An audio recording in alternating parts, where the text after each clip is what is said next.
IBC Tamil, the political voice. Title sponsor, Chennai Silks. Let the celebrations begin. அந்த இடத்தில் மாற்று என்று என் அண்ணன் பேசிக்கொண்டே இருக்கிறார். அவர் தமிழ் தேசியம் பேசுகிறார். வெளிப்படையான சாதிய ஆதிக்கத்தை வலியுறுத்துகிற தமிழ் தேசியத்தை பேசுகிறார். தமிழ் மக்கள் அவரை புறக்கணித்துக் கொண்டிருக்கிறார்.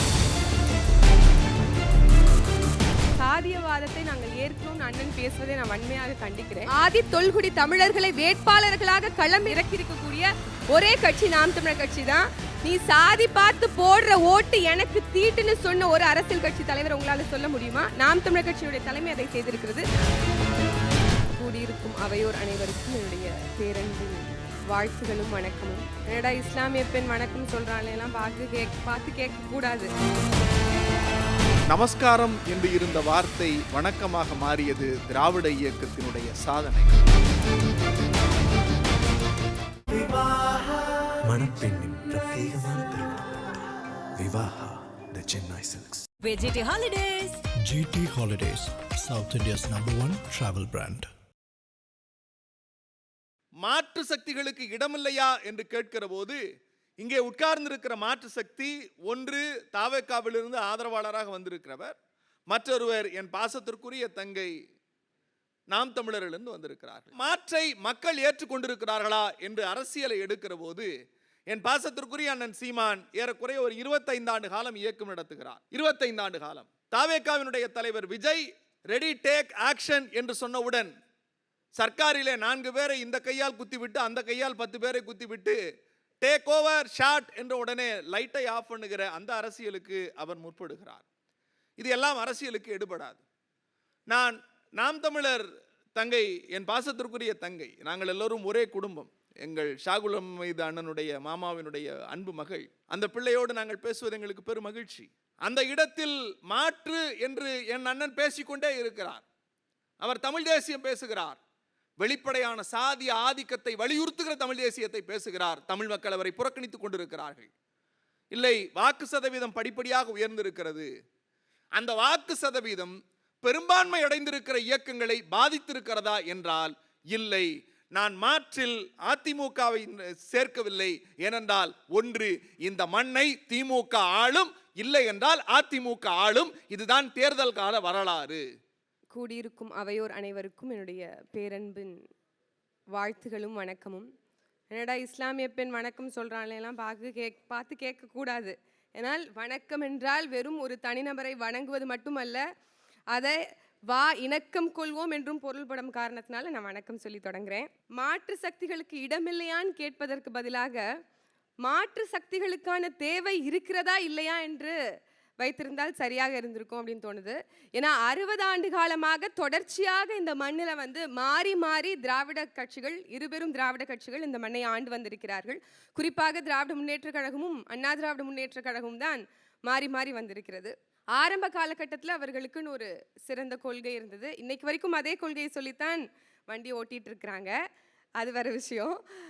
ஆனால் அது நல்ல வண்டியா இருக்கா இல்லை சுந்தரா டிராவல்ஸா இருக்கா அப்படிங்கிறதெல்லாம் நம்ம கூறு போட்டு பார்க்க வேண்டிய தேவை இருக்கு. அப்படி தங்களுக்குன்னு கொள்கை இருக்கு அப்படின்னு இந்நாள் வரைக்கும் சொல்லி வரக்கூடிய இந்த திராவிட கட்சிகள் ஒரு கொள்கை முலாமிட்டு இன்றைக்கும் பேசிக்கொண்டிருக்கிறார்கள் அப்படிங்கிறதான் நம்மளால பார்க்க முடியுது. பெரிய பெரிய முன்னத்தியர்களை ஐயா அண்ணா அவர்களாக இருக்கட்டும், இல்லை எம்ஜிஆர் அவர்களாக இருக்கட்டும், இவர்களுடைய முகத்தை வைத்து அரசியல் செய்யக்கூடிய கட்சி, ஐயா ஈவரா போன்றவர்களுடைய முகத்தை மட்டும் வைத்து அரசியல் செய்யக்கூடிய இந்த கட்சிகள் அவர்கள் சார்ந்திருக்கையில் எடுத்திருக்கக்கூடிய கொள்கையை இந்நாள் வரைக்கும் நிறைவேற்றி இருக்கிறார்களா, அதை நடைமுறையில் கொண்டு வந்திருக்கிறார்களா அப்படின்னா கட்டாயம் இல்லை. அப்போ இதுல இருந்து மக்களுக்கு ஒரு மாற்று என்பது கட்டாயம் தேவைப்படுது. இவங்க மாறி மாறி லாவணி கச்சேரி பாடுறதே ஒரு வழக்கமாக வைத்திருக்கிறார்கள் அப்படிங்கிறது தான் நம்மளால பார்க்க முடியும். பரவாயில்ல. இப்போ ஒரு சந்தேகம் என்ன அப்படின்னா, பிரசன்னா பேசும்போது சொன்னார், ஜாதி வேறுபாடுகளை வலியுறுத்துகிற ஒரு தமிழ் தேசியம் பேசுறீங்க, அதனாலதான் மக்கள் உங்களை நிராகரிக்கிறாங்க. அவங்களுடைய கொள்கைகள் அப்ப இருந்து இப்போ வரைக்கும் முன்னே தான் பேசிக்கிட்டு இருக்காங்க. அந்த கொள்கையை மக்கள் ஏத்துக்கிட்டு இருக்காங்க, உங்க கொள்கையை ஏத்துக்கல.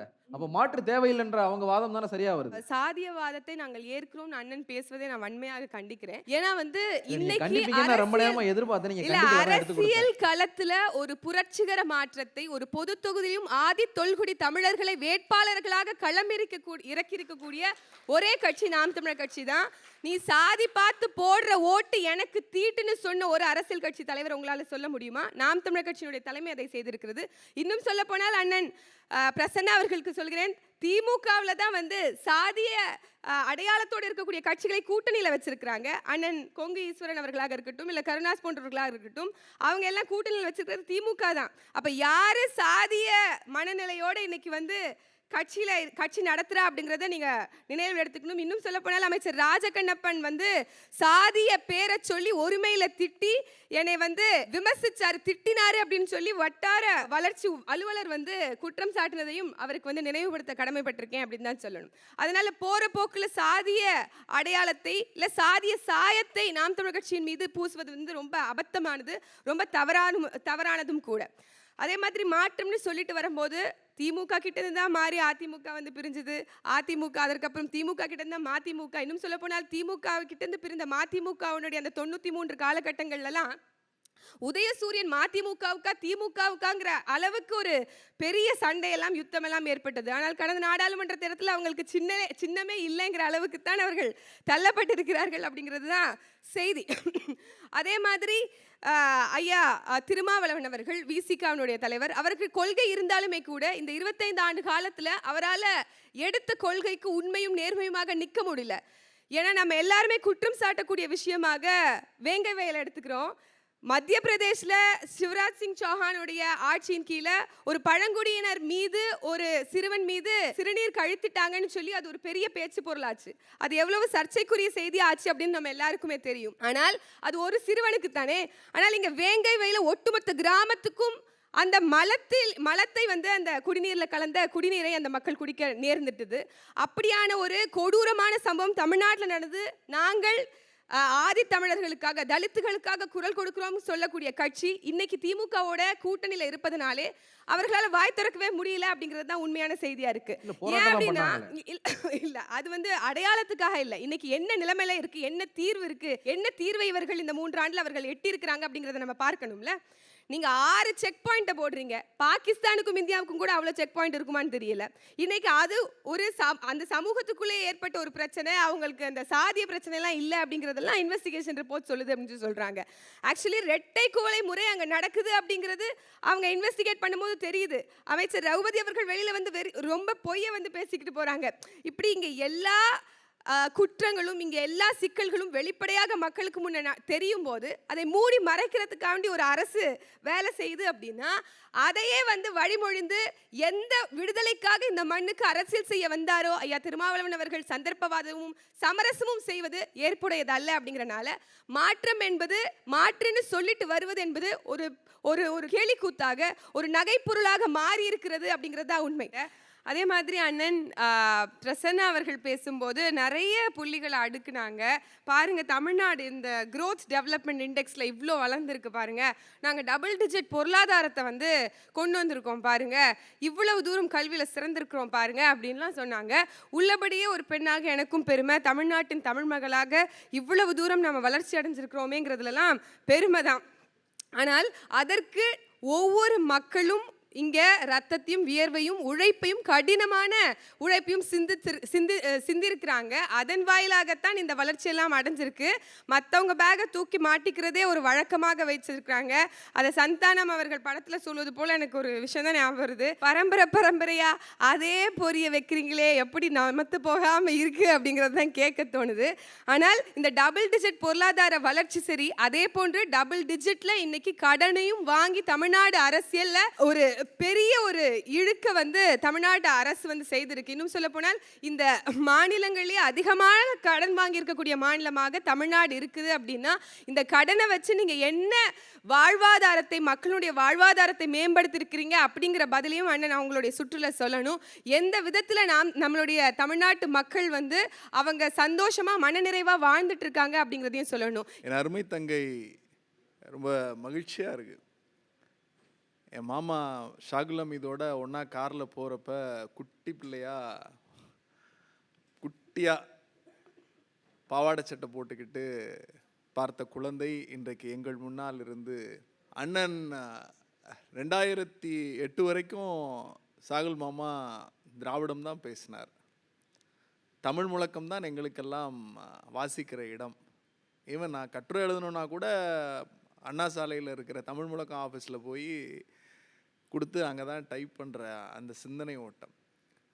எங்கள் மகள் இன்றைக்கு தமிழ் தேசியம் பேசுகிறாள். அவள் சொன்னால், நான் வணக்கம் சொல்லுகிறேன், எல்லோரும் பாராட்டுகிறீர்கள் என்று சொன்னார். உங்களுக்கு ஒரு செய்தி சொல்லுகிறேன். நமஸ்காரம் என்று இருந்த வார்த்தை வணக்கமாக மாறியது திராவிட இயக்கத்தினுடைய சாதனை. மேடைகள் தோறும் நமஸ்காரம் வந்தனம் என்று சொன்னார்கள். வந்தனத்தையும் நமஸ்காரத்தையும் தூக்கி குப்பையில் போட்டுவிட்டு வணக்கம் நன்றி என்று சொல்ல வைத்தது திராவிடம். அது வார்த்தை மாற்றம் அல்ல, அது வார்த்தை மாற்றம் அல்ல, அது ஒரு இனக் கொள்கை. ஆரியம் மேடைகளில் தோறும் வந்தது. இன்றைக்கும் அந்த கொள்கை நிலைத்திருக்கிறதா என்று பேசினார்கள். ஆம், நிலைத்திருக்கிறது. உச்ச நீதிமன்றத்தில் இருக்கிற நீதிபதிகளில் 88% பார்ப்பனர்கள் தான் இருக்கிறார்கள். ஐஐடியினுடைய இயக்குனர் பொறுப்பில் 100% பார்ப்பனர்கள் தான் இருக்கிறார்கள். இன்றைக்கு மத்தியில் ஆளுகிற பாஜகவினுடைய ஆட்சியில் அண்டர் செக்ரட்டரிஸ் என்று சொல்லப்படுகிற இணை செயலாளர்கள் பதவியில் 98% பேர் பார்ப்பனர்கள் தான் இருக்கிறார்கள். ஏன் மற்றவர்கள் இல்லை? ஆனால் தமிழ்நாட்டில் இருக்கிற கீழமை நீதிமன்றங்களில் 98% பேர் தாழ்த்தப்பட்ட, ஒடுக்கப்பட்ட, பிற்படுத்தப்பட்ட, மிகவும் பிற்படுத்தப்பட்டவர்கள். இது எப்படி? இன்னொரு செய்தியும் என் தங்கைக்கு சொல்லுகிறேன். நாம் நின்று பேசுகிற இடம் சர்பிட்டி தியாகராயர் ஹால். சர்பிட்டி தியாகராயர் கடவுள் பக்தர், சிவன் பக்தர். தென்னாடுடைய சிவனே போற்றி, எந்நாட்டவருக்கு மறைவா போற்றி என்று சிவனை முன்னேறம் தொழுது கொண்டிருந்தார். ஆனால் பார்ப்பன பனியா கும்பல் அவரை அந்த கோவிலின் மேலே ஏற அனுமதி மறுத்த போது தன் கையில் இருந்த ருத்ராத்தத்தை அறுக்கி தூக்கி போட்டுவிட்டு, இனிமேல் இந்த பார்ப்பன பனியா கும்பலை ஒழிப்பதுதான் வேலை என்று நீதி கட்சியை தொடங்கி அதன் நீட்சியான திராவிட இயக்கம்தான் இன்றைக்கு அவருடைய சித்தாந்தத்தை வழிநடத்துகிறது. நாம் இன்னமும் ஒரு செய்தி சொல்லுகிறேன் தங்கைக்கு புரிவது போல. நீங்கள் ஆதி தொல்குடியை நாங்கள் வேட்பாளராக அறிவித்திருக்கிறோம் என்று சொன்னார். நாங்களும் அறிவித்திருக்கிறோம். ஆனால் உங்களுக்கு ஒரு செய்தி சொல்லுகிறேன். நீங்கள் சென்னையில் பிறந்து வளர்ந்த எங்கள் மகள், நீங்கள் ஏன் நாகப்பட்டினத்தில் இஸ்லாமியர்கள் அதிகம் இருக்கும் இடத்தில் வேட்பாளராக அறிவிக்கப்பட்டிருக்கிறீர்கள்? நீங்கள் மயிலாப்பூரில் தானே வேட்பாளராக அறிவிக்கப்பட்டிருக்க வேண்டும். இதை தமிழ் தேசியம் செய்யுமா? நீங்கள் தேசியம் தானே பேசுகிறீர்கள். மயிலாப்பூரில் அல்லவா உங்களை வேட்பாளராக அறிவித்திருக்க வேண்டும். ஏன் முடிச்சிடறேன். ஏன் நீங்கள் தமிழ் தேசியம் பேசுகிறீர்கள்? சாதியை கடந்தவர்கள் தானே, மதத்தை கடந்தவர்கள் தானே, உங்களுக்கு எல்லோரும் சமம் தானே. ஏன் மயிலாப்பூரில் நிற்காமல் நாகப்பட்டினத்திற்கு போகிறீர்கள்? நீங்களே கேட்டிருந்தாலும் சொல்லுகிறேன்.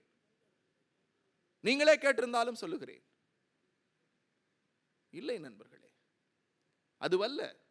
நீங்கள் பேசலாம், நீங்கள் என்ன வேண்டுமானாலும் பேசலாம். வெறுகரண்டி வைத்திருக்கிறவர்கள் எப்படி வேண்டுமானாலும் ஆற்றி பேசலாம். நாங்கள் கையில் எண்ணெய் வைத்திருக்கிற கரண்டி வைத்திருக்கிறோம், பார்த்து பக்குவமாய்த்தான் ஆட்ட முடியும். சொல்றாங்க, நீங்க வேங்கை வயல் போகல, கவின் படுகொலை பார்க்கல, மேல்பாதி பார்க்கல. சார், நான் சாதிக்கு எதிரானவன் சார். அது எந்த வடிவில் இருந்தாலும் அயோக்கியத்தனம், சாதியால் பாதிக்கப்பட்டவன், சாதி அடக்குமுறைகளுக்கு எதிராக சாகர வரை உறக்க குரல் கொடுக்க வேண்டும் என்கிற உளப்பாடோடு பேசுகிறவன் சார். வேங்கை வயல் ரொம்ப சென்சிட்டிவான இஷ்யூ சார். அதில் உள்ளர போய் பார்த்தீங்கன்னா சிக்கல் அவ்வளவு இருக்கு. நீதிமன்றமும் சமூக கட்டமைப்பும் பார்த்து பேசுறோம். வாய்க்கு வந்ததையெல்லாம் வேங்கை வயல் என்கிறார்கள். நான் மன அழுத்தத்தோடு பேசுகிறேன், மன அழுத்தத்தோடு வேதனையோடு பேசுகிறேன். குடிக்கிற தண்ணீரில் ஒருவன் மலம் கலக்கிறான், அதற்கு சாதி காரணமா இருக்கிறதா என்று அந்த கோப்புகளுக்கு உள்ளே போய் பார்த்தால் அது இல்லை. சாதிய பிரச்சனை இல்லை. நீதிமன்றம் சொல்லுகிறது. இன்றைக்கு கைது செய்யப்பட்டிருக்கிறவர்கள் சார், ஒரு வழக்கு ஒரு நொடியில காவல்துறையால் முடிக்க முடியும். ஆனால் தமிழ்நாட்டினுடைய காவல்துறை கண்ணியம் காத்தது, அவசரம் காட்டவில்லை. இந்த பிரச்சனையை தீர விசாரிப்போம், அறிவியல் தொழில்நுட்பத்தோடு விசாரிப்போம் என்று இன்றைக்கு நீதிமன்றம் பாராட்டுகிறது. வேங்கை வயல் வழக்கை சிறப்பாக வழக்கு நடத்தி இருக்கிறீர்கள். அரஸ்ட் பண்றதுக்கு எவ்வளவு நேரம் சார் ஆகும்? IBC Tamil, the political voice. Title sponsor, Chennai Silks. Let the celebrations begin. மணப்பெண்ணின் பிரத்யேகமான திருமணம் Vivaha, the Chennai Silks. GT Holidays. GT Holidays, South India's #1 travel brand.